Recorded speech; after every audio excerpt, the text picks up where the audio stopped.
Hi, first of all, thank you all for joining on a Sunday afternoon. And we hope so far we were able to help you a lot with the group. I believe that all of you are already part of the group. If not, and if you still have any questions that you want to be addressed in person, you can ask. So I think most of you have given a lot of questions in the Google form, so we'll also go through them. Before that, I'll give you all a short brief about what ISAL is, what we do, and then a brief about visa process as well. So I will share my screen, and can any of you confirm it's okay?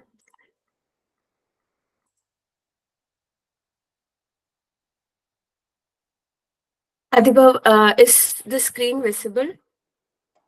Yes, it's visible now. Okay, yeah. Thank you. So, hi, we are ISAL. So you might already know like what we do. Basically, we do onboarding, so that you are already familiar with. But we also have a lot of cultural events. We do trips. We celebrate Holi.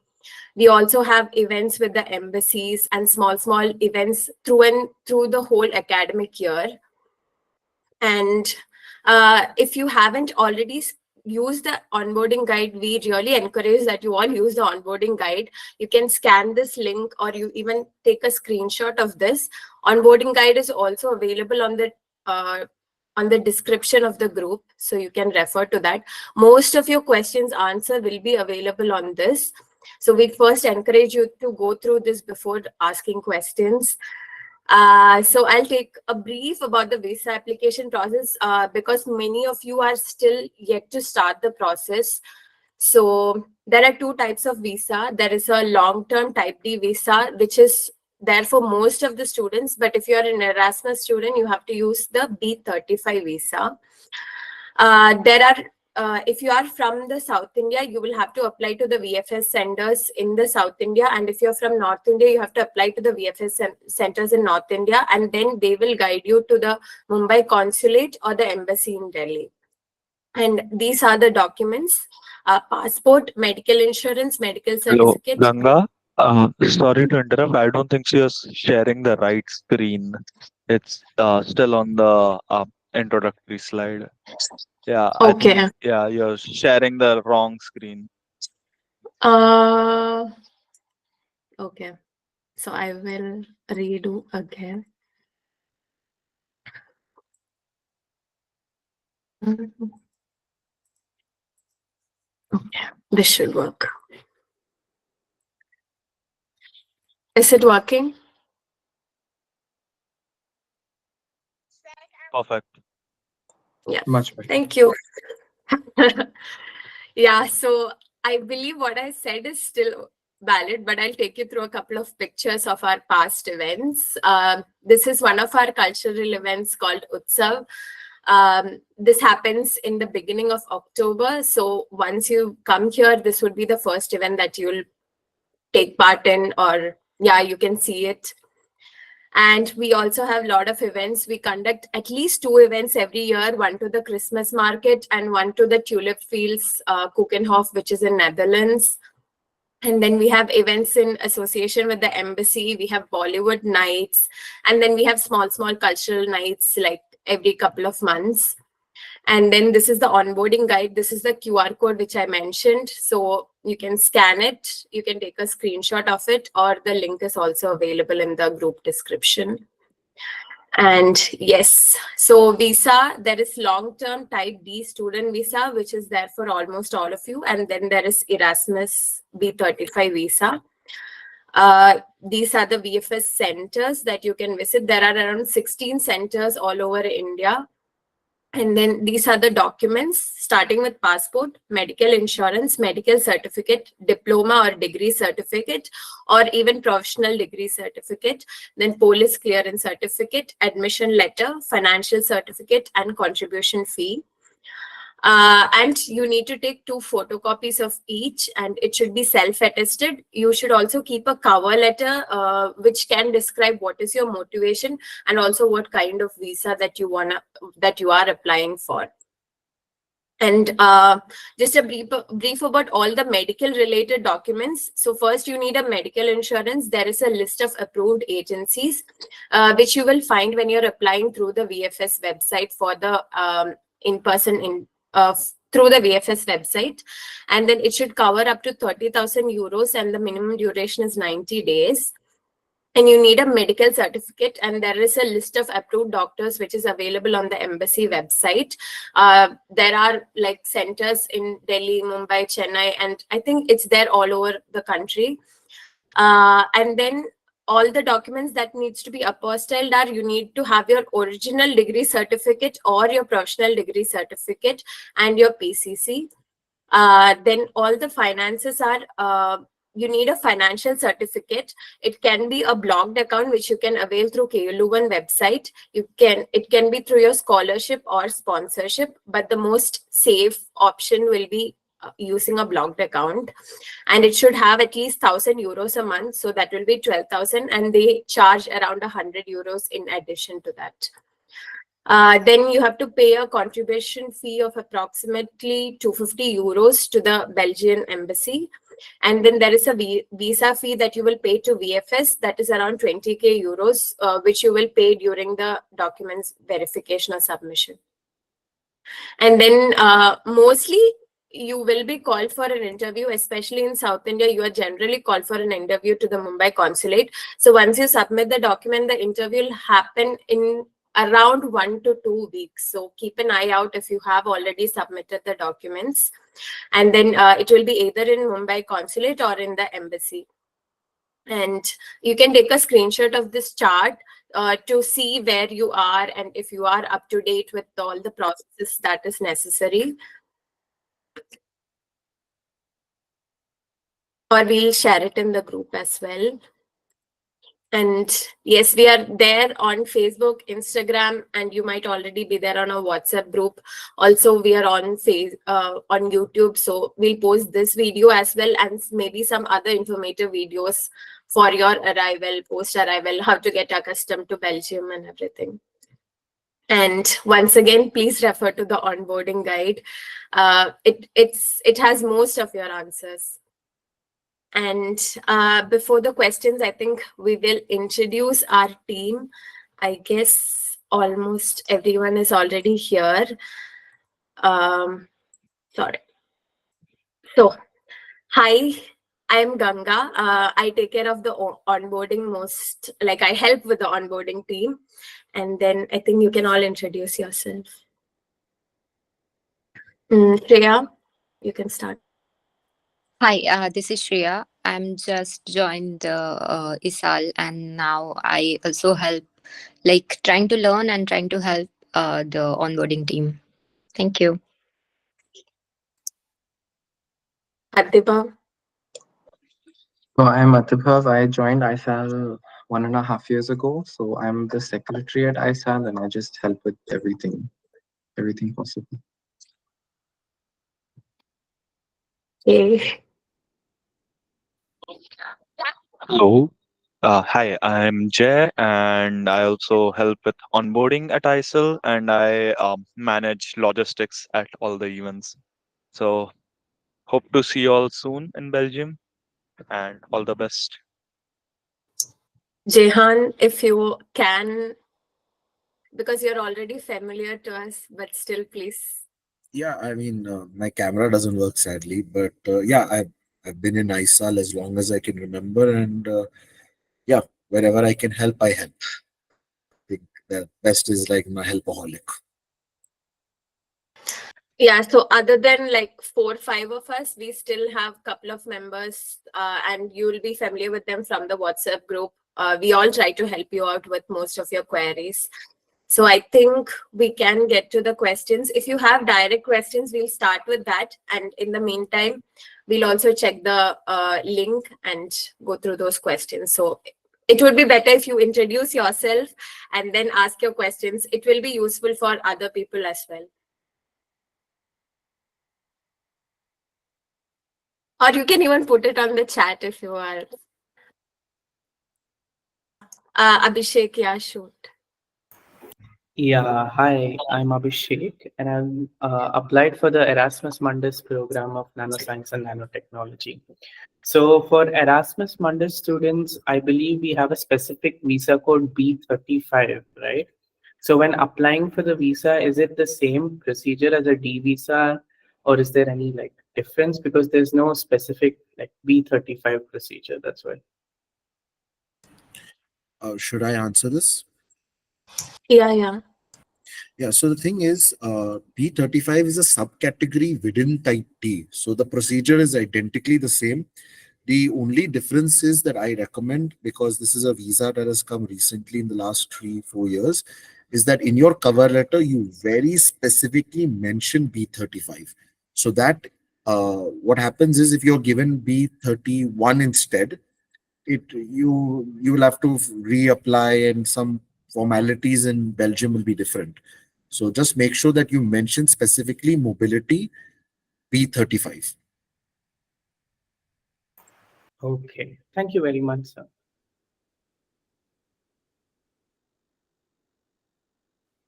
Yes. Uh, Akankha, am I saying it correctly? Yeah, hi. Yeah. So I had a similar question. Like, I'm also going for Erasmus in Ghent, and like, yeah, that regarding the B35. But in the application, the duration is just mentioned like of 1 year. But in my email written from the University of Ghent, it was mentioned that apply for a visa that consists of a duration of 2 years. So I was like, is that something that I have to talk to the people when I submit my documents? Because I cannot find the option of like a 2 year duration in the visa on web application itself. Yeah, so the thing now is, the VFS people have made a common form for tourist visa and long stay visa. Actually, number of days is never a question you ask a long stay visa holder. It's what you ask a type C, that is short stay visa holder. Because when you get your visa, what will happen is for B31 holders, they'll give 120 days. And for usually the B35 holders, they give 1 year. And the system actually is in Belgium, not in other Schengen countries, is that when you get your visa and land in Belgium, that visa gets transferred onto a temporary residence permit. And that residence permit, in your case, because of the B35 information, will be a 2 year residence permit. Though, as I mentioned, B35 is a new visa. I think in Sweden, they ask you to reapply again. But in most places, that 2 year residence permit will be the norm for you, which will make your life easy for Erasmus people, especially. And for the normal visa holders, as B31, they will be given only a 1 year temporary residence permit.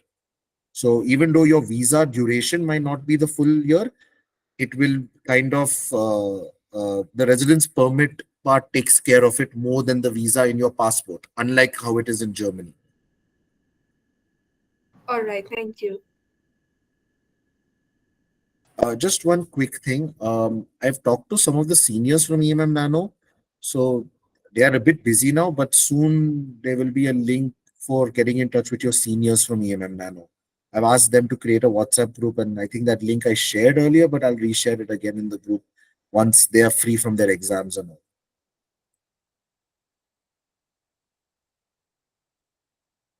So I'll take one of the questions from the link, like the forms. So the first one was job opportunities for English speakers in and outside Belgium. So if you're talking about part-time jobs, yeah, you can still find something, I believe, because like, yeah, there are some Horeca related jobs that you can apply for.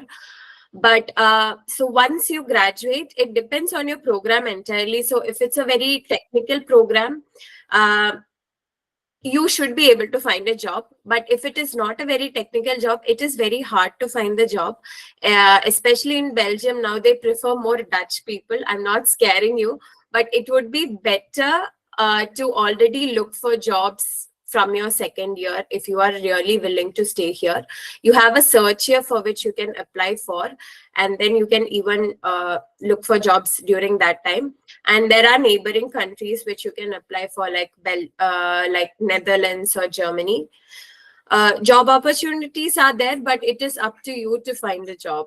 And obviously, there is a huge preference for Dutch speaking people here.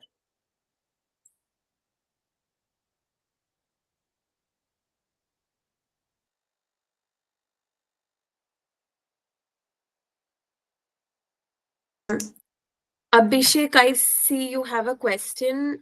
Do you want to ask it? Yeah, sorry. I just had another question. So, I am a Indian citizen, but I used to live in US for a couple of years, so I have a dependent US visa, right? So in the form when I'm filling it up, do I when they ask what are your former visas, I was really confused about that and what I should fill up. And when I'm giving my passport copies, do I attach these as well, like my old passports and their visas as well, when I'm submitting it to the embassy? Can I answer this question, Abhishek? Yeah, sure. So when you're filling the visa form for Belgium, at that time they ask you to declare all the passport pages. Nowadays they have started. So whether you have any other country visa or whether you don't have any country visa, it doesn't matter. But if you have lived in another country more than 6 months, then you should declare that to them. I mean, it's necessary for them to know that where you have been before. So it's better that you declare where you have stayed, how long you have stayed, what was the reason for staying there. And they also ask that question in the visa form, and you also attach the visa copies and the passport stamping dates of entry and exit when you have entered the country and when you have uh, come out of the country. So it's necessary for them to know. So Oh, you better. got it.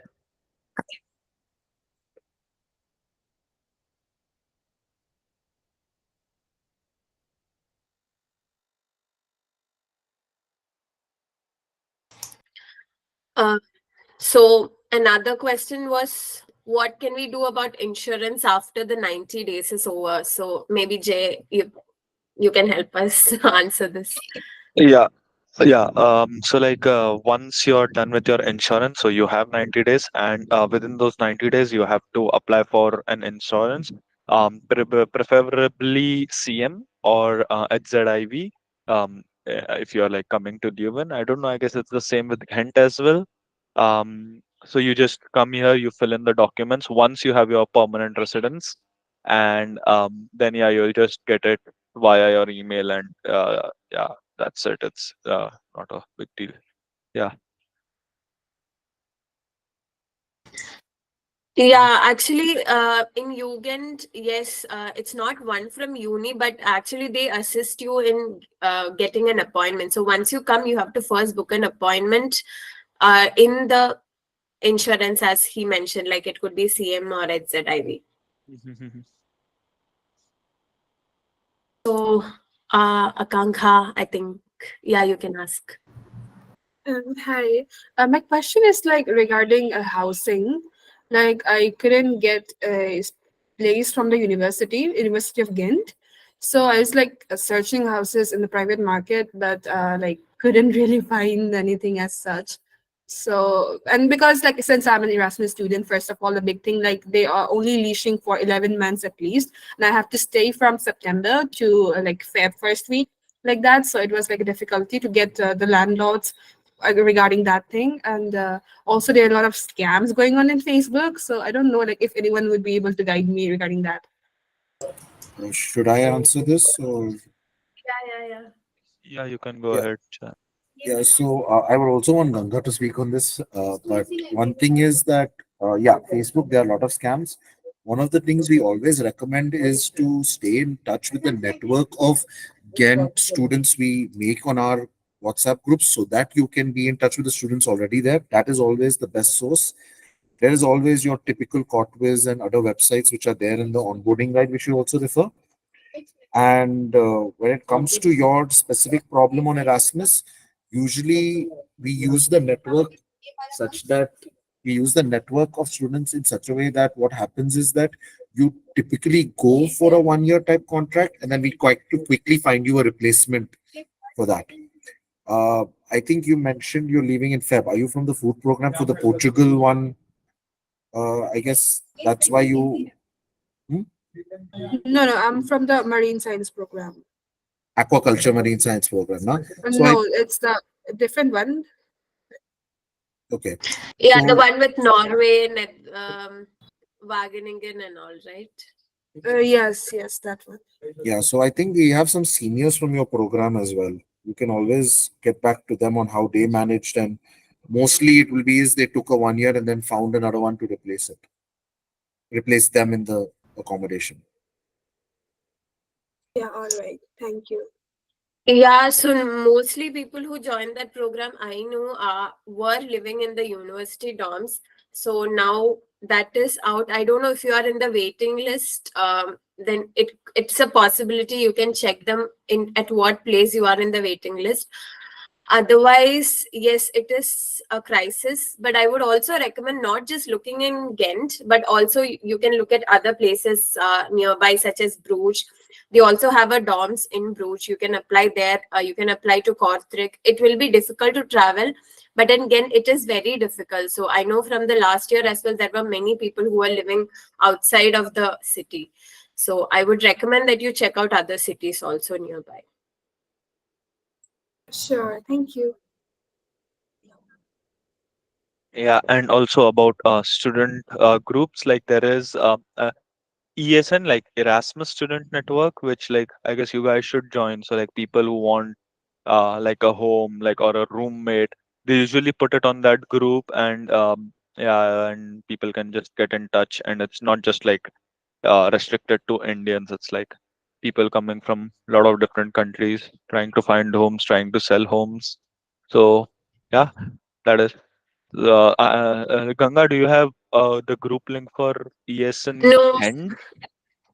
I Okay, don't, but I'll. I can check if I mean if you have you can Yeah, share, but I can check with I have someone. ESN Leuven link. I'll send all of them on like WhatsApp later on because yeah, so that Yeah. more people can go through it. But for now, I think yeah, there will be an ESN Ghent. I know there is a ESN Ghent branch, so there should be a WhatsApp link for that too, and I'll find it and send it. Also, like if you guys are not on WhatsApp, I've posted the link of WhatsApp so you can all join as well. Mhm. What is the best way to make free feed transfer? So I would recommend the most safest way is going through a bank using a forex transaction. But if you guys have any other options, yeah, Jay, Atibab, or Shreya. I was just thinking maybe like Revolut or Wise. I mean, does those platform have any limits? Like because the fees generally can go up to even 9,000 euros, right? So I think my understanding is they don't have a limit, but I think Wise charges I think they charge like a 2% or 3% amount when you make the transaction, but I think Revolut doesn't do that. Correct me if I'm wrong, Jayhan. Um, Sorry, I've never tried both of these because it was always international transaction for me. So I have no clue from India. How can I transfer the money? I'm sorry, could you repeat the last part? I like which are the options to transfer money like Wise, Revolt, or Yes. Forex? So this is for the blocked account payment or just in general from Belgium to India? Both, I guess, like fees and blocked account. That will be Yeah. the major So, amount. so the thing is, over the years, some people have used Wise. I have some Wise transactions also. There, you can also get a clear message, but you have to fill it up very properly. I think the problem with Wise is you only have one area where you have to fill everything. So I think in the address area is where people used to write the message of your R number or the contribution fee this, and that's how they used to generate the statement. So with Wise, you have to do a little workarounds. Otherwise, your typical one is your bank accounts. The options are one is your Wise, then where you have a bank account will give you a cheaper rate for the conversion of the euro. Then comes your middle agents like Thomas Cook and all, and uh, last is after Thomas Cook. There's some other places where you can. Also there was, what is that place called? Uh, what is that agency that transfers money where you do two times the payment and it was cheaper before the rules came? They usually Is have a it Neo? business. Huh? Is it Neo? No, Neo was the for the card and the getting a digital card on your phone and pay. But that was RBI and again came back. No, not WeTransfer. Arey, what is it called? Transfer Union? No. Uh, yeah, it's a very famous one. Wait, but basically, you go to their counter and then money you can send, and the person sends on the other counter. I forgot the name. It's a very famous company. But yeah, that also is another option which people used to do in two transactions, because then you avoid some form of tax. But as per the new rules, I think now it's also charged if you do two transactions. So those are pretty much your options. The best option is always the one where you have a bank account in, because they will give you a cheaper conversion rate for the euro. Or I'll get back with the company name. And I'll just get it. Western Union, Western Union. Thank you. I completely forgot its name. Western Union, or a bank where you have an account are your best options.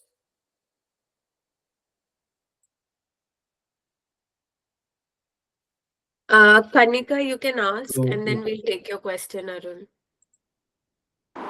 Yeah, hi, I'm Kanika, and I will be joining Masters of Conservation of Monuments and Sites in Leuven in September.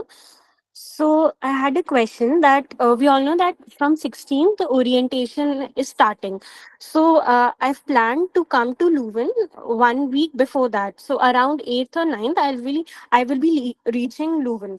So I just needed to know what all and the blocked account money. It is written in that contract that from October we'll be getting from October 1st we'll be getting that 1,000 euros, and then till 1 year or whatsoever, that 12 months amount. So for September and for our first time in Leuven, what all expenses we must account for? Like there will be cycle, we have to get a residence permit and everything. So what should be an approximate amount I should have in my mind for September, and what will be the necessary cost which I will be incurring to settle at that place?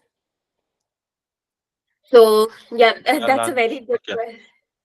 Yeah, I'll just say brief, and maybe Jay, you can add.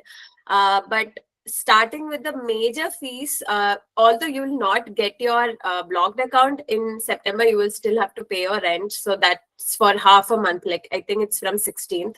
So you will have to pay around 150 euros. On average, we always recommend you to bring around 250 to 500 euros in cash or in card.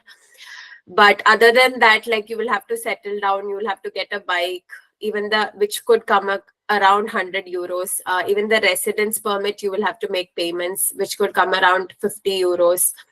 So and you will have to settle down, buy stuff, like, yeah, maybe your groceries or other stuff. So again, it's best to bring around 250 to 500 euros. Okay. I would like to add something to that, but I'll do it after Jay. Yeah. No, I just want to add it's better to like treat that month also as like, so since you're coming like around 8 or 9 of September, so and you pay 1,000 euros per month in a blocked account, so keep that money, because then you'll have your groceries, and first month is like always the most expensive one. So like for residence permit you have to pay some money for, I think you will also probably rent or get a second hand bike, like that's what the majority of the students do here. um so that will be one of the expenses, and major expense would be like a rental deposit as well. Like it depends. Like some places you have to like transfer it right from India, but some places like ask for it like on the first day of um, the start of contract. So depending on what your situation is, I would suggest to like treat it like an entire month of blocked account in your account to be on the safe side. Yeah. It's And better to half have of more it I money can than have as yeah. cash, right? Like half of it I Yes, can yes, yeah. plan it as cash to get it from India, and the other one I can Yeah. have in my bank account, which I can open from here itself online, right? Yeah. The Belgian Yeah, but account. like yeah, the Belgian account, no. I'll say like carry a forex card, because even if you are if you like apply for a Belgian bank account from India, you'll have to come here. You'll have to do your biometrics and all, and then after like a week or so, you'll get the card, and then you deposit it in the card. So it takes some time, and since it's like a student season for banks as well, so they also like take some time to get it ready. And yeah, so now for now, and also once you'll also need your annex 15, if I'm not wrong, to start. Yeah, annex 15. So like you can, your account will be activated after annex 15, like once the annex 15 is here, like that's an or document which says that you are allowed to legally reside in Belgium until your residence permit is here. So like, but I'm not sure, like last year they changed the law or something, and they started giving bank accounts without that document. So I'm not sure what is Yeah, but the that's exact only the scenario. KBC. Yeah. If Um, you're going Yeah, to Europe, KBC. Yeah. yeah. yeah, I can explain that part if you want. Yes. Yeah, sure, Jan. Okay, so the thing is, based on, as Jay and Ganga mentioned, sometimes your circumstances dictate the amount of money you carry. Like some people to pay the deposit and first month rent in advance, some pay it when they land. So keeping those things out of the question. So yeah, there is a system where KBC allows you to start your bank early on, but the thing is that you can't actually get access to that bank account. It'll just be there so that you can immediately start the transfer of the we call this SEPI, which is automated transfers, and your blocked account will follow a SEPI agreement for sending it at the beginning of every month, the money. Very similar system in India. But again, so this is a very personal question on this sense because this gets activated only in the first few days of the month. So you're coming early, which is good because then you can register for your residence permit as soon as possible. And I would say from last year's statistics that if you do come this early and you register your contract within the second week of September at the town hall, it is a good chance, especially if you're in a student dorm, that your police verification will be done in September itself, and you could very easily get your NX 15 in October first week itself. If it does occur in October first week and you have done this KBC arrangement, then already the money will be transferred to your account and access to it will come somewhere mid-October. But if you don't do the KBC one and you're doing an X15 and then starting a bank account, then you'll only get your bank account number in October, and then therefore you'll get your money access in November because that transfer of money won't happen immediately in October, it'll happen in November. In the middle, I think last year KU Leuven also introduced a system where if you set up a Vice account, they will transfer it uh, in October itself once things are ready in your Vice account, and then later they will transfer the next month's in the November ones in your Belgian bank account. So based on what method you choose, based on how much your expenses, you can curtail how much you're going to get from your blocked account as quickly as you can get from your blocked account. And again, based on what you want to purchase in your expenses, then it varies between how much you'll carry. As you mentioned, Kanika, it's good to always have a balance between some in a Nero or whatever Forex card and some in cash because you will have quite a few places where only cash works, like your bus ticket or your train ticket. Train ticket, no, but bus ticket, couple of times cash only works. So yeah, have a balance of it. We can make this conversation more personal based on your circumstances. That I recommend that we have it beyond this talk, but yeah, you have to be clear on your personal choices, which will determine a lot about your how much you carry and in what forms you carry it. Okay, thank you. Relating to that, like we have a question in the form. What are the Belgian bank accounts available for us for enrolling, which would have the cheapest transfer rates, and how much money are we supposed to carry? That we've already answered, like approximately 1 month blocked account. And in case, would you recommend Forex card or cash? Both. So Belgian bank accounts, I think the most common one is KBC because KU Leuven also have an agreement with KBC. There are other banks such as BNP Paribas, but from what I know, most of the people go for KBC. And then university will help you in, I think you might have already received a mail from KU Leuven regarding the same. So you just have to follow what university gives, and then you can go to the bank, fill up some form, and they'll give you the card right away.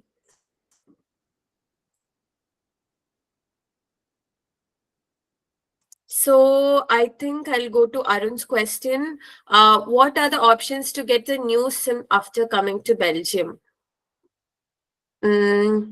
So this one, so there are two, I mean, mostly two options, that is Orange and Leica.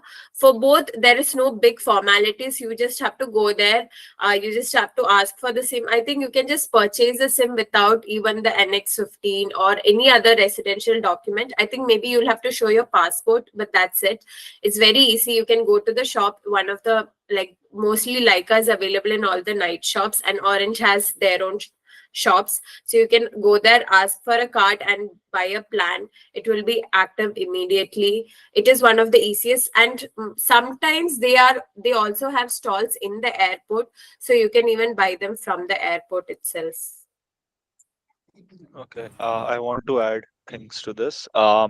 So first of all, I wouldn't recommend buying directly from the airport because it's expensive. And so there is also like one more favorite company of students, that is Mobile Vikings. And it's like the postpaid plan of it is very popular. So you get like unlimited calls and around 15 GB of data for 15 euros. So you can, the best part is that you can already order that SIM card when you are in India. So once you have like a permanent residence, you just give that address on their website, and um, yeah, they'll directly deliver it to you. So maybe before, like 2 days before coming to Belgium, you just order it, and then once you reach your location, your residence, you can just open your email box and you'll like find it there. So that's the one of the best options, and you just like put it in and like do go to their website, register it, and it's like working in like half an hour. So you'll have it like on the very first day when you arrive in Belgium. And yeah, Orange and Leica are the other options at the same price. But I'll suggest go for a postpaid um, SIM card rather than a prepaid one. Prepaids are more expensive over here. Can I So just add to this? So, Yeah, when before you get your Annex 15, you cannot get a subscription. So basically, how it works is with every I think mobile, we can, Atiba, we can like really? last year. Yeah, we can. Like I guess like it was maybe the case earlier, but now we can like last year I know people who got their Mobile Viking subscriptions from the first day that they were in Belgium. Okay, So okay. So yeah, you can do this without Annex 15. yeah, yeah. Okay. just to summarize what everyone has said, we have a video on YouTube where we have covered this in detail about why some people prefer Leica and why some people prefer Vikings. I've attached a link for it in the chat. So we have done a detailed video on this since it's a very commonly asked question as well. Thank you. Yeah, Alan, is your question answered, or do you have something else that you wanna know?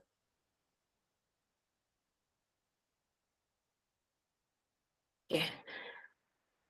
So I'll go to the next form question. Registration started on August 16th, but most of us will be going in September. So as I believe only once the registration is complete, we need to pay the tuition fees. So would that mean we arrive in Belgium, complete the registration, and then pay fee? In this case, do we carry the fee amount from India or request someone to transfer from India to do a SWIFT transfer? So I think both options are fine. Once you come here, if you cannot do it online, I would say that like it's best that you do it from India through your university. You can send your degree certificate to the admission center and they will approve it, and then you will have the admission letter. and then you can transfer the fees. That is the most optimal way. But if it's not possible, before you come, book an appointment at the registrations office at KU Leuven, and then go there, submit your degree, get it verified, and then you can pay it from here, or you can even ask someone from India. Both are possible. Jehan, you had to add something? No, that was by mistake. I'm sorry. You said the perfect answer. Sorry. Okay.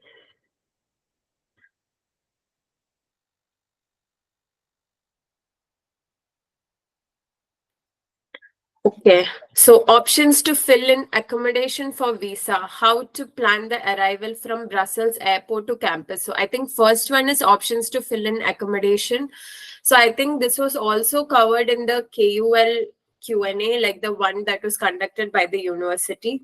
So you can fill in any temporary accommodation, or if you have a confirmed accommodation, you can give that, or you can even give the address of the like of the university as well, because I remember I gave the address of the university and then it wasn't a problem. But you can even give a temporary address, that's also fine. I would just like to add that again, this is the situation with VFS making a common form for tourist visa and long stay visa. So in tourist visa, it's mandatory to give an address, but long stay visa, you don't really need to give an address. But because it's a common form, we are forced to fill up. So again, more details about this are in the video which we have made, and I put the link to that video also over there in the chat. I mean. Next one is how to plan arrival from Brussels to campus. Maybe Shreya, you can help us with this. Oh, sorry, it's my case, Ghent. Okay, No, I think I will answer it. no problem. Sorry. No, I mean, I think it's same for Leuven also, right? yeah, it's the same. From Brussels, what I did is I took a train. It is really easy. You just from the airport, there is like all the arrows and signboards are there where to go to the train station. Like it's underground, and you have to go to, I think, the basement. And there the charts had really written that you have to take a train to London or train to Leuven, like everything, and just take a train ticket. It cost me around €7, and there was another option of 12 euros as well. So like 7 euros I paid and got the train ticket, and from Brussels to Leuven. And from Leuven, I got a bus to my accommodation. So it's that is also easy. You can buy the bus ticket. Just you come outside the train station, and there is a bus ticket window. So that is also easy. But just carry, because at the train station, forex card for the tickets doesn't work in the machine, so it's better you carry some cash in hand. Yes. Yeah, just adding one thing that so the train, it costs around like 10 euros, and it's like perfect for people like staying in the center of Leuven. So it's just like a 20-minute train ride, and then you're in Leuven. But like people who are staying in Heverly, they can also take like bus directly from airport to Heverly. It takes around 1 hour, but it accounts for the same thing, because then again from Leuven you have to go to Heverly, so the same thing, and then it's just 2.5 euros. And if anyone else also wants to like save some money, who is staying in like center of Leuven, just take a bus. The number of the bus is 616. You take that bus, and it directly leaves you to Leuven station, and it costs like 2.5 euros per, for the journey. So yeah, this is like for, and yeah, for Ghent it's the same. You just take the train, and it costs like slightly more, I guess, 13 euros. No, Also, it's a standard rate. Like if you're below 26, it's 7.5. If you're above yeah, 26, around and 10. plus Yeah. 4 euros of, yeah, plus 4 euros of uh airport supplement that you have to take. Yeah, and the thing Rehan? is, if you have internet, it's like Google helps you a lot. Like you just have to put your locations. It will help you directly, like which train to take, which bus to take. And if you're coming for the first time, I would say Ghent or Leuven, especially in Ghent, because the city is bigger. Once you get out of the station, there is a lot of taxis. And since you're coming for the first time, it's okay if you take a taxi. It will cost you around maximum 15 euros, and it is okay to spend that because you will have a lot of luggage. So if you have friends, you can take a bus or tram. All the same, as Jay mentioned, I would say go to the Google map. It will mention which bus stop, which tram, everything. It's all the same. Yeah. And Jehan, if you have something to add. Yeah, just two quick things. First thing is always have an offline map. So we have made offline maps in the onboarding guide, so you could just download the map in your phone. So without internet, you can use it, even though you'll have internet access in many places. And Ganga, you can correct me on this. A lot of people who have to go to Ghent have to first come to Leuven for their reporting and then go to Ghent, right? Or now Ghent campus has finally done the onboarding No, no, registration no. in Ghent. Like no, I think if you're from KU Leuven Ghent campus, then yes, the registration is in Leuven. Even the IUP food program, the registration is in Leuven because the home university is KU Leuven. But if you are in Ghent University, yes, obviously you can register here at the UFO campus. But yeah, mostly you'll have to go to Leuven. But anyway,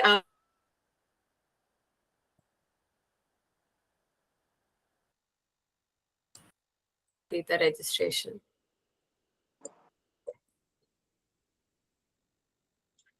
I just have a personal, I guess, anecdote to add to this. So the first day I came to Belgium, it happened to be a train strike on the day. So if so, I guess basically what I'm saying is make sure you check like the disruptions. I'll send a link on the chat. So yeah, just check the disruptions on the day you're arriving, just to make sure there's no disruptions. Just check it a week or two in advance. Then yeah, plan accordingly. Also, one last thing, maybe this is something we are used to. Um, every airport has an inbuilt train station. So it's not like you have to go very far away, like in India, from an airport to a train station or from a train station to a bus station. Everything is within the same, like, what, 100 meters distance from each other. So once you land at the airport, you just take the escalator after your bags and you're at the train station already. So don't, if that was a worry. And if it is a bus station, it's like a little walk from the train station, 100 meters or so. And one last thing, if you're coming late at night, it is very important to note that there is no train past 1 a.m. And that even if you reach the city, especially Leuven, they don't have any buses post 12. In Ghent, there is at least still 1:30 a.m. But still, it is very difficult to find one. You might still find taxis. But yeah, trains are also very limited after 1. Yeah. Keep that in Then it mind. restarts at 5 a.m. So Yeah, and that's also. keep this in mind when you have check-ins to worry about, because check-ins in these Leuven City Hostel or your student hostels at what's the last time, 1 p.m. or 2 p.m., right? It starts at 2 in the afternoon. It starts or So ends it's at still 2. 5. Okay. From what I did last time, it was like 2 to 5 p.m. or 2 to 4 p.m. Yeah. Oh, okay. But yeah, so usually post 7 p.m., it's hard to get in. So basically, everyone let us know if we are there in the city to help you. If one of your flats lines at 1 a.m., then let someone of us know so that at least some of us can be there to help you at those situations. Okay.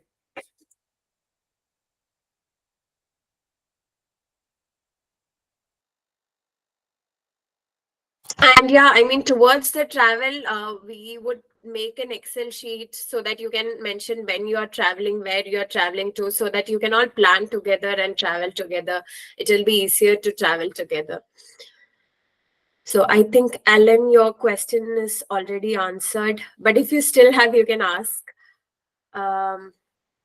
So the next one is regarding apostille service. Travel health insurance is not being allowed before 2 months from journey. I'm not sure about that. Sorry? Like, you can't What? apply before 2 months of journey, or I didn't get that question. If you want to clarify that question, if you are in the in the chat. Yeah, I think what they're asking is 2 months before the travel date, they are unable to purchase travel insurance. Yeah, No, but from what I that's know, it is possible. no Tata Yeah, AG. You just buy it and you give the dates. I think what they're referring to is that there is this unsaid rule that let's say, for example, you're going to leave in September. You're not allowed to apply in, for example, February because that's 90 days.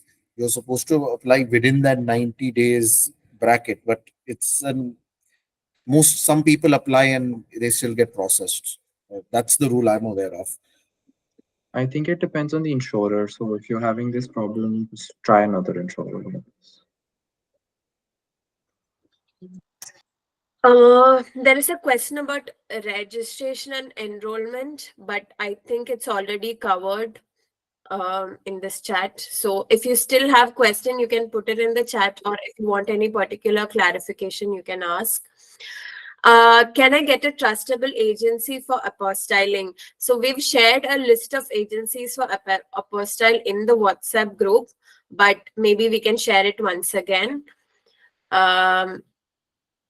So the next question is, I heard Erasmus students can get some money in advance to pay rent for September month. How to do so? How to open a European bank account from India? Can any Erasmus people answer? Like maybe, yeah, Jehan?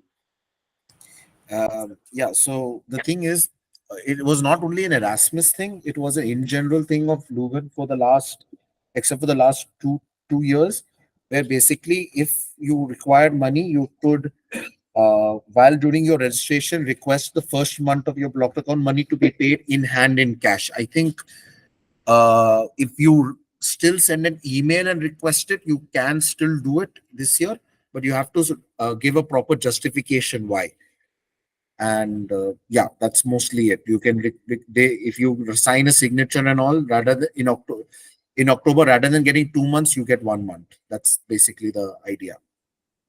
Again, this would be based on how you plan yourself, based on your personal choices. As I said, so you can pay your first month rent and your deposit in India only, rather than going there and paying. So if you do that, you might not need to do all of this as well. That's usually the thing. Next, the question is Revolt versus Wise. Are these replacements for a Belgian bank account? We wouldn't say these are replacements for Belgian bank accounts, but as Jehan already mentioned, there's a YouTube video which is in the chat, so you can go and refer to this.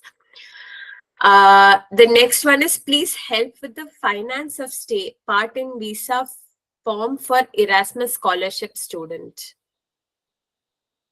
So in that question, if you are scholarship, then you mention the university name like KU Leuven.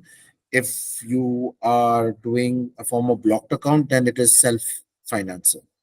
And if you're taking a loan, then you have to mention sponsor. And of course, if the loan is on your name, then it's self-finance. But if the loan is on your father's name, then your father is your sponsor, and that's the next 32 route.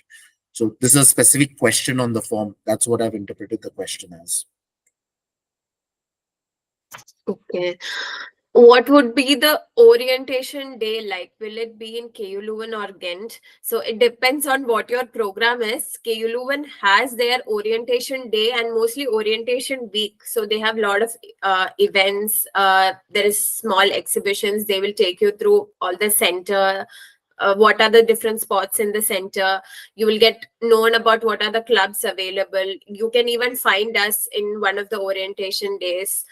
So that is the case for Leuven, but I think even in Ghent University, they do have orientation week with a lot of events for which you can register to. And I'm not sure about KU Leuven Ghent campus, but there should be something at least, like every university or campus does their own orientation. It could be one day or it could be a week as well. Rahul, can you ask your question?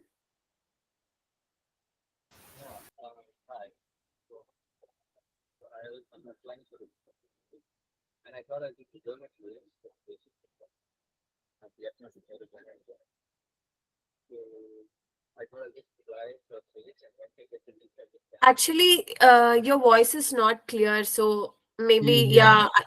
I will read your question from the chat. Sorry. So, is it acceptable to reserve a place solely for purpose of a visa application with the intention of canceling the reservation once the visa is obtained? I think it's fine. Yeah, you can do that. But make sure that you have a place to stay, like even if it's temporary or permanent. Yeah. Priyanshu, do you wanna ask? Is it answered? It's an update basically. So yeah, Okay. Priyanshu, you can say it. I think it's better. Yeah, it's all right. It's okay. Okay. What's a usual day look like in first semester? I don't know.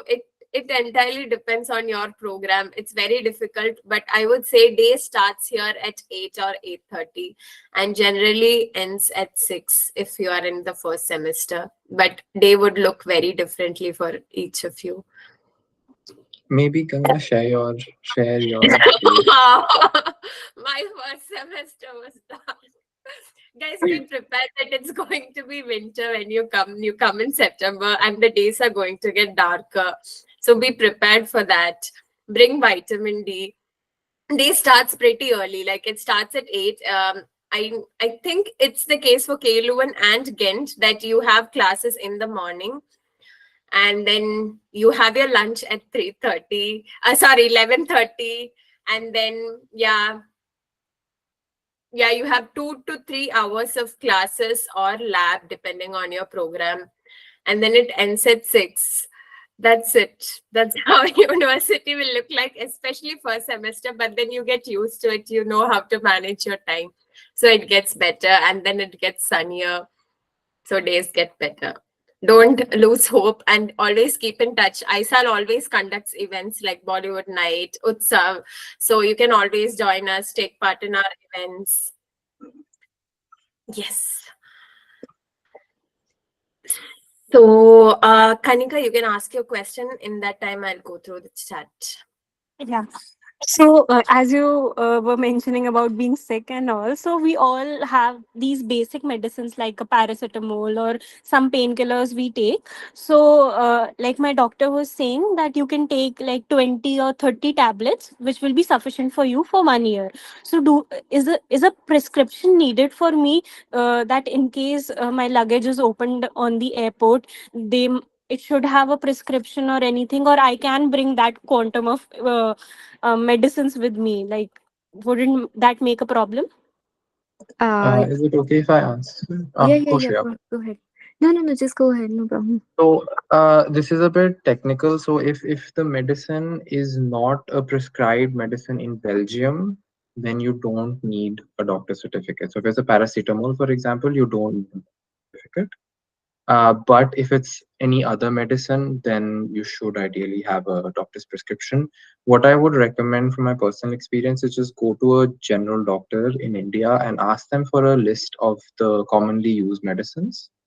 So they'll give you like, I don't know, 10 or 20 medicines, and buy them and get a prescription from them and then bring those with you.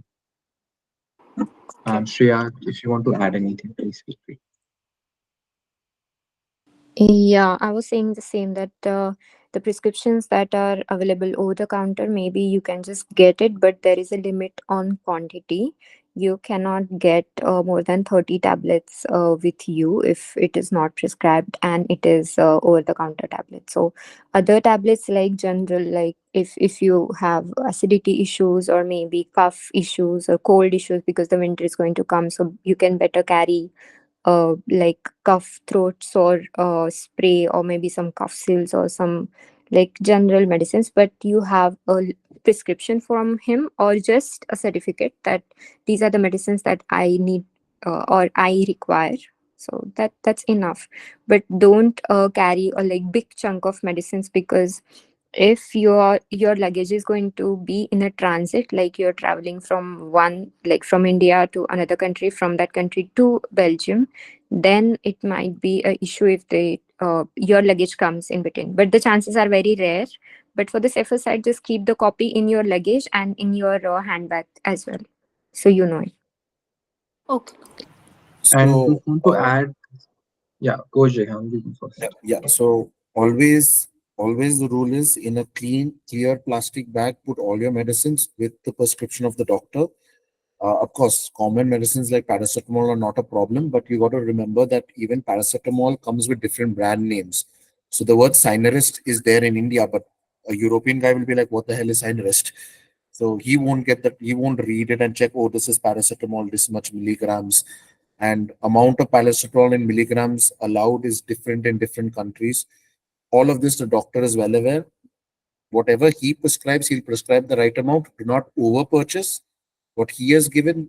Sorry, he or she has written. Actually, he, she, them has written that you clearly take the prescription and that amount only. If you have certain specific ailments specific to you, maybe some pre-existing conditions, you might require a specialized, like a physician might not be allowed to prescribe painkillers to you if your pre-condition requires painkillers. So you need to go to that specific doctor to prescribe. So keep those things in mind. Visit the correct doctors. They will make sure they give you the right dosages that you're allowed to carry. Mention to them clearly that you're traveling so that they will give you the max limit, and do not over purchase beyond that. Okay. Just want to add that in India, I don't know where, it depends on where you live, but I feel sometimes quite easy to get things like antibiotics just from the chemist without visiting the doctor. So just know that things like that aren't allowed in Belgium. So just keep in mind, if you're getting anything that's over the counter in India, doesn't really mean it should be over the counter here.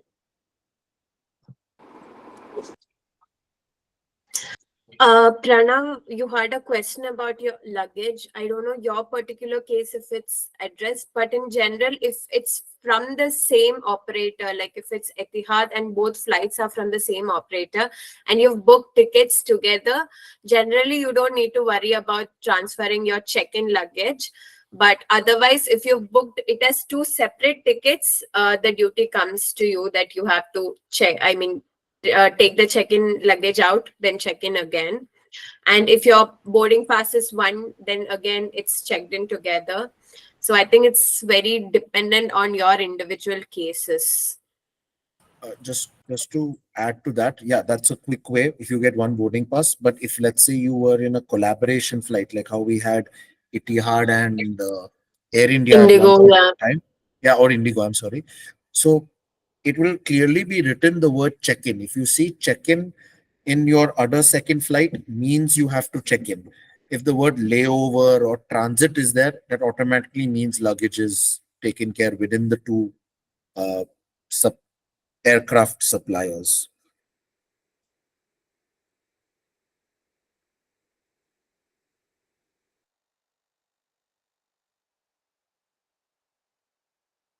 There's a technical question, I think, Jehan, on the chat. Uh, I in the visa application form, I fill the entry date to Belgium as 15th September. Will there be an issue if I book my flight ticket before 15th of September? So it Uh, is. This yeah. is really not an issue for long stay visa holders. It is for short stay visa holders. And actually, I recommend to book your visa or make sure your visa is valid before your flight, because repeatedly every year there is one or two cases where a flight has denied entry to a student because their visa is not valid on the day of boarding. It is valid on the day they land, but it's not valid on the day of boarding. And embassy will be saying no, flight people are wrong, flight people are saying embassy are wrong. So better be safe. It is okay if it is 1 or 2 days before your flight. It really doesn't matter for long stay visa holders. Yeah, stay on the safer side. Yeah, always. I mean, you can book your tickets, but yeah, book for the period for which your visa is applicable. Uh, So is there a list of items we should carry? We've made a video with most 5 important things that we should carry. So you can refer to our YouTube channel and find that video. What is the average monthly expense? So according to KU Leuven, average monthly expense is 1,000 euros. And generally it comes slightly below than that. But yes, it's getting expensive. So to be on the safer side, you will at least have to spend 750 euros, including the rent, because rent will cover up at least 500 euros and grocery and everything else is another 250 euros. So how is the internship scenario? So it depends on your program. So if your program mandates an internship with credit, I think the university will assist you to find an internship. But finding internship is not very challenging is what I understand, because most of the industries want people as interns. So it is possible that you will find an internship, but it's very difficult to convert an internship into a job. So keep in mind about that. But internships are possible and sometimes it's even required for your program. I don't know if that's what you were asking. Okay. Where can we learn Dutch for cheaper prices offline? So learning Dutch, there is centers like CLT or ILT in collaboration with the CVO. So that is like the orientation of to the Belgium. So with that, they help you learn Dutch. It was free, but right now even they charge some fees around 180 euros for a level, which is quite expensive.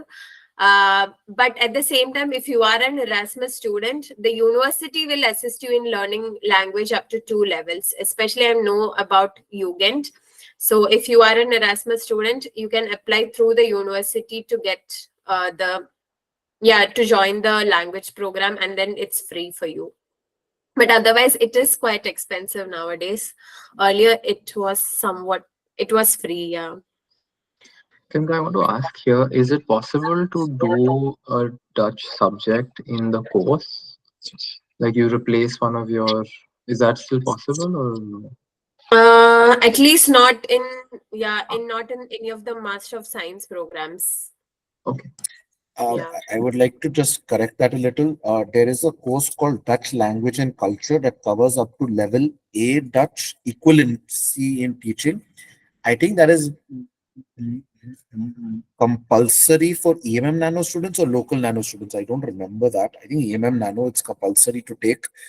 But yeah, we have like free credits in the science course. I think 9 credits, which are non-technical. And if you take Dutch Language and Culture, that's 3 credits. So that is for KU Leuven students. I can't speak about Ghent, but there is that course available. Coming back to the language thing, I strongly recommend people, which I think I told Ganga also, those who work in the food science programs and work, for example, MBA or programs in which language is a major barrier to your um employability because of the type of line you go to. If you go R&D, it's not. But if you're working on project floors like Ab and Eve and all, then language is a requirement. You don't need to wait. You can start certification of such things in India itself. Maybe not Dutch, but you can definitely start the German A level within 2-3 months and wrap it up in India before you reach, and then you can only focus on the B. If you want to do specifically Dutch, you can. Bangalore has it, Hyderabad has it, but it's a bit expensive and you might not get the exam done. But Germany, every major city has. So you can start your language journey early on. You can do the exams over the summer, or you can take it as part of coursework, as Atiba has mentioned as well. And just to add to Rehan, yeah, Dutch and German are very similar in the languages they are. So if you go and learn German, I guess a lot of the grammar and the sentence structures are relatively similar.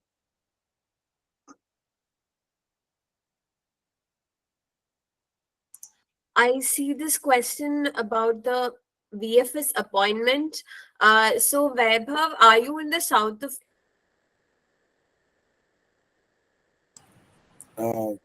Ganga, I'll Did address. Ganga drop out? No. I'll address this because I know Vaibhav's case. So the thing is, yeah, the VFS portal is pretty bad, and sadly, in North India, you have to like just do the appointment beforehand. But if all fails, once your documents are ready, just turn up and show that hey, your portal is not letting me proceed ahead, and then the manager of the VFS center will come out, and you'll have to talk to them about your specific case to proceed. That is sadly the case. If the VFS website for booking is not working, then you're stuck with going to the center and demanding that you get your appointment now. That's a sad case if the VFS booking service is down. So Yeah, I'll address. and Yeah. yeah, thank you so much, Jay, for clearing my doubt. But yeah, I'm in the north side and I'm trying to book an appointment from last 20 days. But I think there is a technical glitch. Sometimes my amount is deducted, and sometimes I'm not able to log in into my dashboard. So yeah, now and then I'm facing continued difficulties. It's just a simple process, but yeah, the VFS website is pretty bad. I know. Does anyone else have suggestion here? So maybe people that are applying, can you guys help Vaibhav if you know a way? I have also been facing the same problem. I am unable to book an appointment, and they are repeatedly showing that there are no slots available for now. So maybe tomorrow I can try again because it's the 1st of July and first Monday too. So maybe I can try again. But yes, it is just showing in a blue band that there are no slots available. Please try again later. So to add to Yeah, that, uh, I'm sorry, to add to yeah, that, yeah, yeah, you please. can book 1 month in advance. So the thing is, on what was that? On first of May, all the June slots would have already been visible and gone. So the moment 1st of July comes, you'll be able to see August slots as well as July's. That's how it usually works. So try to like be active and vigilant and try to book as soon as possible. Again, this is for North Indian people, which is only three centers: Chandigarh, Delhi, and Kolkata. So I'm sorry, you guys don't really have much choice. VFS has been lazy post pandemic, and if the VFS service is absolutely not working, like nowhere you can access it also, then just walk into the center and demand, like, you've done your best, what can you do more? If they don't have their service working, you can demand it on the spot. I don't guarantee results, but if you're in the same city, then it's not much of a headache. I do not recommend taking a flight, landing there, and then demanding a slot. That might not work in your favor. Also, Abhishek mentioned that you can directly book with embassy. Is that possible? Yeah, I called up the VFS people and that's what they told me. Yeah, no, that's not possible. Embassy people will just say go back to VFS. You can book for some other things. Like, for example, if there's a degree problem, then you can request. But when it comes to submission of documents, it always has to go via VFS. Okay. Hi, I had this like similar doubt. Like I also was having the same issue that no slots available and all. I'm from the north side, but could it be possible they simultaneously check? Like in Delhi VFS office, I'm checking, and suppose in Kolkata too. But the VFS portal is such that I have to create an entire application based on the center I'm applying to. Otherwise, I can't really check whether like if Delhi is open or Kolkata is open. So is it like I have to create separate applications for every VFS office in the north side and then see the slots if they're available? So yeah, the thing is, not 3 years ago, you could actually see the different centers in the different dates, and you could see it across 3 months. And then they reduced it at no, only one center you can see for 2 months or 1 month in advance, whatever. So yeah, this is VFS changed the portal 2 years ago, and it became much worse. Again, it depends on your availability. I mean, are you really willing to go all the way to, like, if you, I assume you stay in Delhi, so you won't go all the way to Kolkata, right? It means it's an entire flight for it. So No, okay. I don't stay in Delhi actually. I'm staying in Assam. So, okay. yeah. So, like Kolkata was the first choice, and even Delhi too. Like, I mean, I am willing to fly, but I need to see if both the places are like showing up slots. But there is not possible. So, should I create two separate application, one for Delhi, one for Kolkata, and like see You what can I get?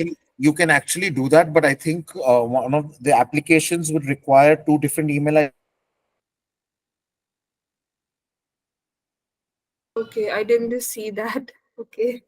I don't know if they ask passport number, so they kind of cross check it. I see.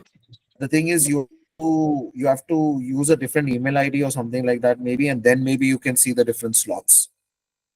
No, Alright. there's in the portal, there's a section called My Application. So it has two parts, My Application or New Application. So maybe you can go to New Application and then add multiple applications, as many you want, and then update and see the different slots in different VFS centers. Okay, I'll do that. Thank you. Yeah, try that, because I filled up my form back in 2013 or something. So they have changed the portal drastically. I mean, during my time, there was no portal actually. So you got to really check out what they have done. Every year, they do something weirdly crazy with their form, which makes it very irritating. But here I had a question that while submitting the documents for the blocked account, there's a form which university gives you in which they ask that in what embassy you will be submitting your documents and applying for visa. So I've already written there New Delhi. So I'm obliged to go to New Delhi now because I know that Chandigarh is from my place and Delhi is 2 hours away.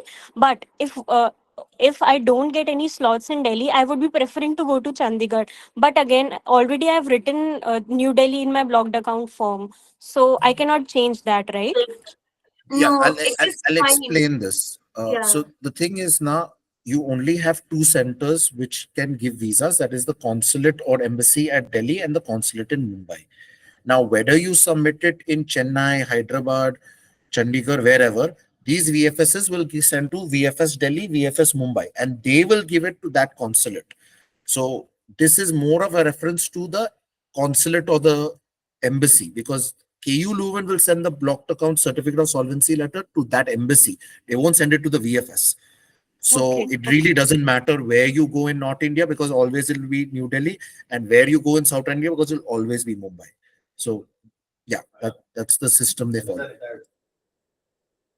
Okay. Okay, I guess moving on. I just have a quick question. I saw from Ashish in the chat that there is some permanent medication prescribed. So Ashish, this is a bit more technical. It depends on what medicine it is exactly. So the Pharmacy Association in Belgium, or well, Europe, they have a list of medications if it's a very strong medicine, such as like very strong painkillers, things like ADHD medicine, sleep-inducing medicine, things like that. For them, you need to submit a special form to the Department of Health. I will send you the link on the chat so you can have a look at that. But it really depends on what medication it is. So you can have a read of the link I sent. Jiha, you want to say something? Yeah, so this question I get a lot asked, especially for skin creams, because you don't get a lot of them in Belgium, which you get specifically in India. You'll have to carry the demand with you, and if you have the prescription from the correct doctor, you will have be allowed maybe a 3 months maximum to carry with you. And yes, as Atiba said, you can try looking for alternatives, but if you don't, then you basically have to request and stay in the network of WhatsApp to request that, hey, if anyone is coming from India to Belgium, could you please carry them with you? That typically ends is typically the problem when I if it is prescription specifically to dermatology and skin creams you get in India and Ayurvedic products. I wanted to mention this before. Even Ayurvedic products, if you can get a prescription, keep it with you as much as you can. It'll be because they are going to just see prescription and decide. No one is going to actually see the medicine and read it. So try to and use the network of students, because always there's some Tom, Dick, and Harry coming from Belgium to India, India to Belgium. So we kind of help each other out this way, especially when it comes to these matters. But yeah, I just will say that there's a set of medicines that's above the just prescription requirement. For that, you need special approval from the Department of Health. Check the list. Yeah. Okay, so Akanga, your question is what countries should you avoid flight transfer? So most of the countries, whichever countries it is, you wouldn't need a transit visa as long as you're not going out. So, and if it is for a duration of less than 24 hours, you don't need a transit visa as well. So it's okay, you choose any airport, I guess. Yeah, as long as you don't get out of the airport. I would like to I would like to add one very important point. Do not go to the UK Heathrow Airport, because sadly, in that airport, when you land international, you have to leave the airport to take a train to the next part of the airport that forces you to take the domestic.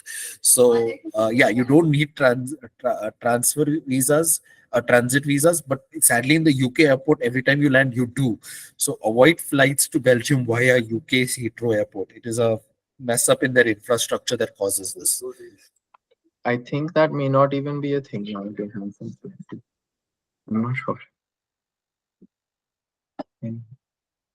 No, it is Okay. a thing, yeah. I remember in 19 It also is. they made the same problem and I had to cancel my flight. It's a big Ah, okay, issue okay, there. okay, So okay, okay. so just all flights you'll be okay as long as you don't leave the airport. But just remember UK Heathrow Airport, that is a problem. And I'm very sure of it, because again when my parents went to UK, the same problem. They had to like they have a train connecting the two airports and the train doesn't come under the airport, which is messed up. Okay, Thank you. I'll quickly go through the form questions. There are a couple of 5 questions. In the meantime, if you guys have questions, you can immediately post it on the chat, and then we'll try to wind up in another 15 minutes. So we really encourage you to ask all your questions now. So what is the correct format and details to be followed for contribution fee? So for contribution fee, there is a there is a mentioned account number and the account name, which is mentioned in the embassy website. You have to, I would recommend for this transfer, use a bank forex transaction and make sure that you mention that your details correctly. The amount is around 238 euros. So every detail is mentioned in the embassy website. But the thing is, when you can't get any financial certificate like you get from the KU Leuven when you make the transaction. So for this, if you make it through a forex transaction, you can get the transaction receipt from the bank that you've made this transaction, and you can get it attested from the bank manager. So that would help. Then when can I get appointment slots for New Delhi? I think we've already covered. Sorry, Yeah. Ganga, I would like to add a small thing to it. I've added the link for the details.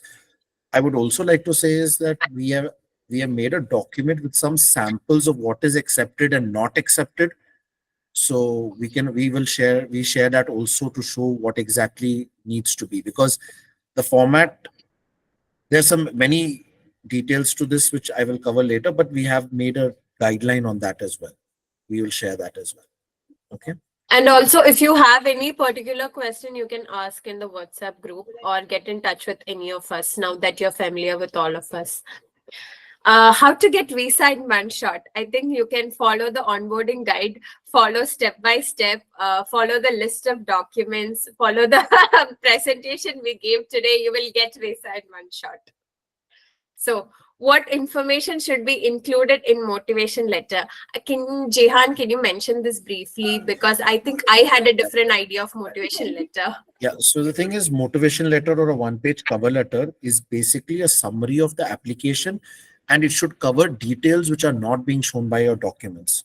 So one, B35. Please make sure it is mentioned there, because otherwise these people sometimes give the wrong visa. You can mention it clearly there, even though B35 is mentioned in the admission letter. You can write it in the cover letter in the subject, for example.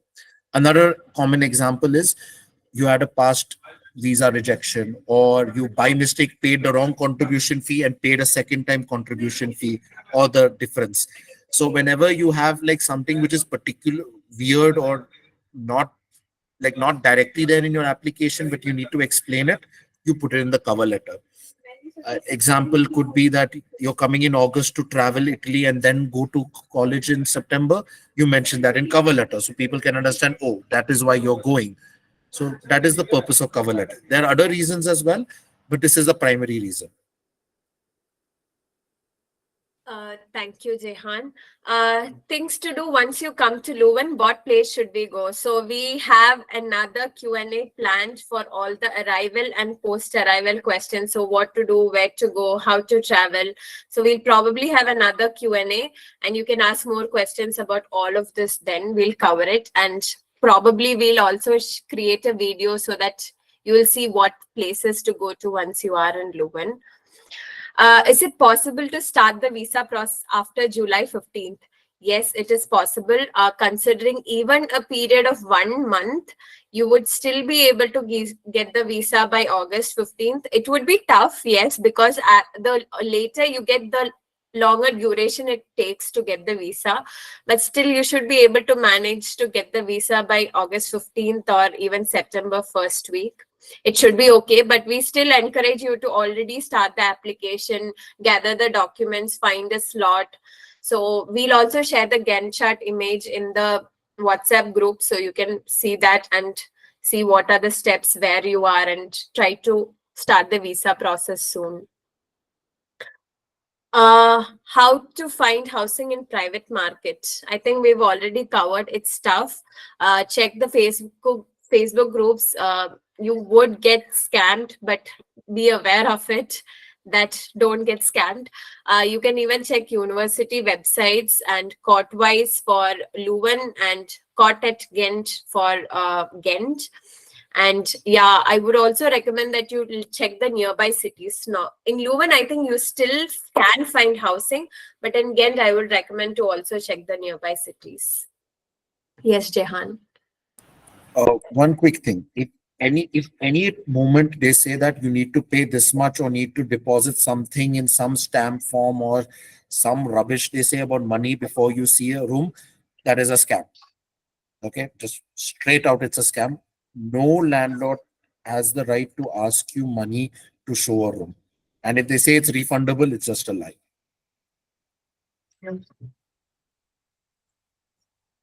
Uh,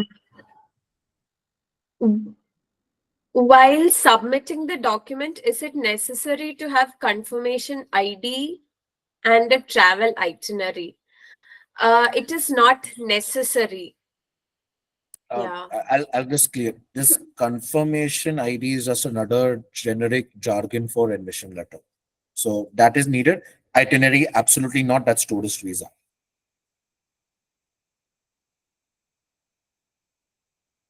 Okay.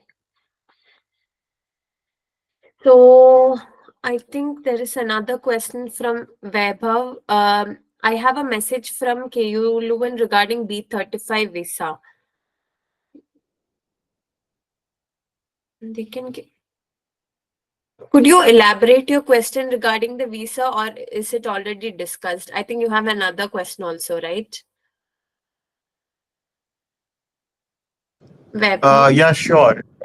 Yeah, sure. Actually, I've received a message from Q Lubin that actually I have a joint master program. My first year is in Belgium and second year is in KTH Royal, which is in Stockholm, Sweden. So I have a question like I have received a message from KU Leuven that you are under B35 visa. And so can we directly submit the B35 email to the VFS at VFS Center so they can give us special kind of B35 visa under long stay? Or what is the process? I think it's previously Yeah. discussed in this chat, but I was unable to hear because of technical glitches. Yeah. So the thing is, B35 is a visa under D. Don't let the B confuse you. It's actually a type D visa. So you mentioned that in the cover letter. VFS people do none of this. You just give them documents, they submit it in an electronic form to the consulate or embassy. So the consulate and embassy should be just reminded through the cover letter, oh, this is B35 visa, and then they will take care of the rest. Okay, thank you so much. Yes. So is there Just a any trustable? Just to follow up to Yes. Vaibhav's second question, yes, you need to have an unconditional offer letter. So what happens is sometimes people get a conditional admission letter, especially if their TOEFL score does not meet the minimum requirement, and KU Leuven or other universities give a second chance that, oh, write the TOEFL exam again or IELTS exam again, and if you cross the minimum score, then we will send you the unconditional admission letter. An example of that.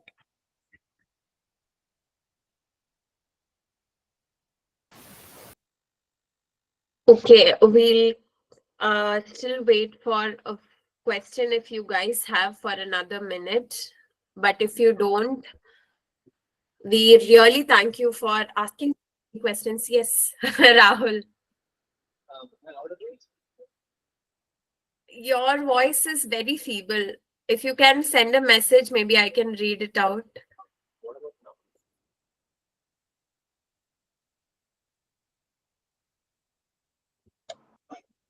In the meantime, Rahul is writing his question. I just want to encourage everyone to please use the group chat.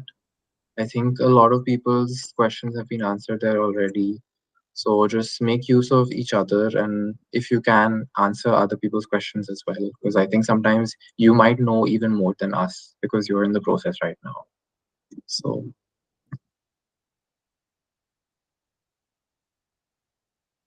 Just one quick thing. Exam season just got over for you guys a week back, or it's over, right? No, Exam season? just over yesterday. Yesterday. Okay. Because the exam Friday. season is going on, landlords don't reply. Moment the results come out 2 weeks later, then students know whether they're going to live or they've graduated. That time all the landlords are like, oh, I have more rooms available, and that's why they take time to reply.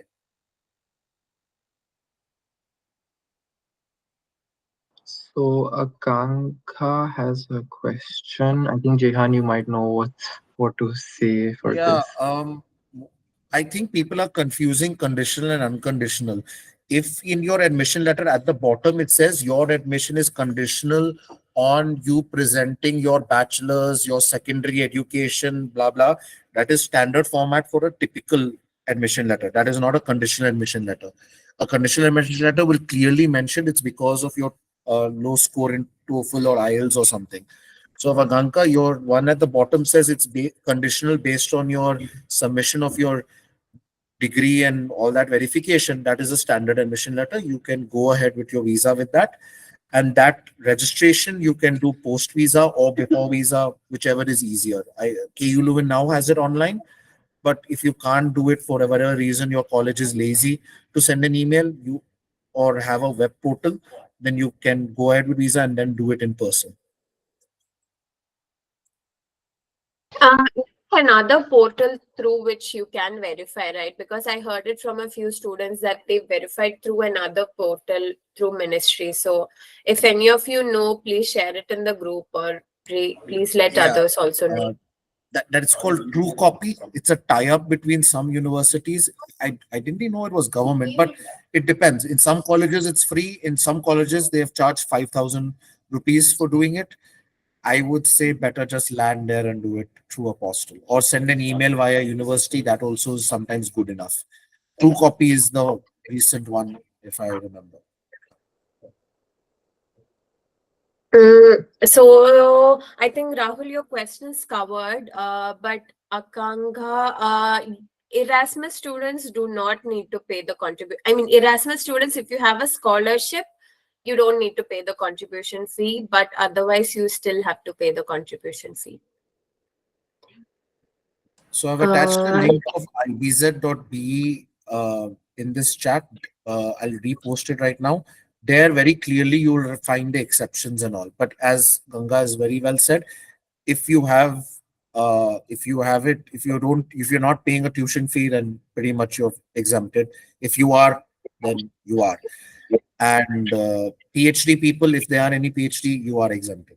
Almost every PhD, 99% is always funded, which I think they will have written it clearly there.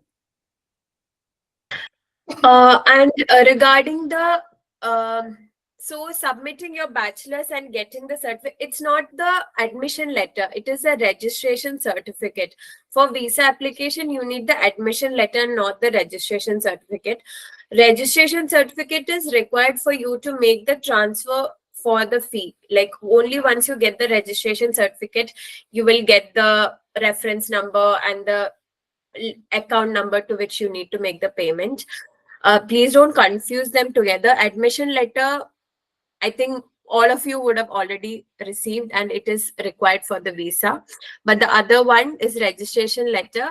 Once you submit your document, it could be through your university. Actually, I don't know if it's just only enough that your university mails, but it's better that your university sign it and then send your degree certificate or professional degree certificate to KU Leuven. It's better that they send the, like from the university, they send the certificate on your name. So can I do my verification online through an autonomous college? Yeah, so yes, you can. There are quite a lot of colleges like which come under University of Mumbai, JNTU, and all that take forever to respond. So yeah, if your autonomous college degree comes from them and they send it, it's enough. You don't have to get the major university involved because they take forever to send. So yeah, that people do that. Yeah, if your university can send it, it's the best. But then yeah, maybe you can even try True Copy. So yeah, like if you guys still haven't received any information on the WhatsApp group, just put a message. We'll share the necessary links then. We are trying to share the links right away there as well. But if not, we will share there. Just ask the question and we'll answer you. We were a bit less active in the past 15 days, but we'll be more active in the coming months. So don't worry. And yeah, it's already on the onboarding guide. Please refer to that first, always. Yeah. Okay, I think, yeah, I'm Oh. just saying, I think we can end it there. So thank you all for joining. If you have any more questions, drop them on the group. And honestly, would like to thank Ganga, Jehan, Shreya, Jay. Am I missing anyone? For answering all the questions. So thank you all, guys. Yeah, thank you. And we are looking forward to see you. Like, as I mentioned, we have orientation day and ISAL will be there, and we are really looking forward to see you all then. And yes, good luck with your visa process, and we'll keep in touch on WhatsApp.